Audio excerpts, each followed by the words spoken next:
जब जब धर्म की हानि और अधर्म की वृद्धि होती है, तब तब मैं स्वयं को प्रकट करता हूँ, साधुओं की रक्षा और दुष्टों के विनाश के लिए तथा धर्म की पुनः स्थापना के लिए मैं युग युग में जन्म लेता हूँ। जो भक्त मुझे जिस भाव से पुकारते हैं, मैं उन्हें उसी भाव से प्राप्त होता हूँ। हे अर्जुन, सभी मार्ग अंततः मुझ तक ही पहुँचते हैं। मैं ही सृष्टि का आदि, मध्य और अंत हूँ। पशुओं में मैं सिंह हूँ, पक्षियों में गरुड़ हूँ, असुरों में प्रहलाद हूँ और सभी मापों में मैं काल हूँ। मैं सबको नष्ट करने वाली मृत्यु हूँ और उत्पन्न होने वाले प्राणियों का कारण भी मैं ही हूँ। ये जान लो कि मैं अपनी शक्ति के एक अंश मात्र से इस संपूर्ण जगत को धारण किए हुए हूँ।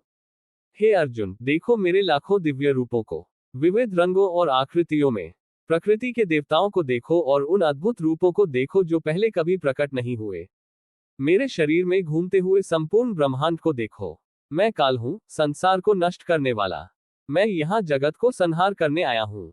वह व्यक्ति मुझे प्रिय है जो सुख के पीछे नहीं भागता और न दुख से डरता है, जो न शोक करता है, न लालच करता है, बल्कि चीजों को आने जाने देता है।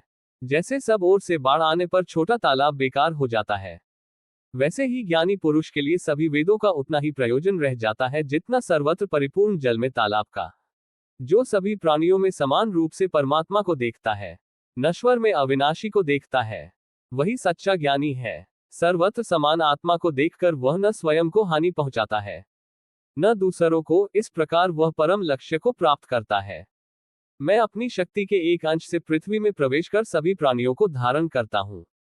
चंद्रमा के रूप में सभी वनस्पतियों का पोषण करता हूँ। प्राणियों में प्रवेश कर जीवन शक्ति बनकर रहता हूँ।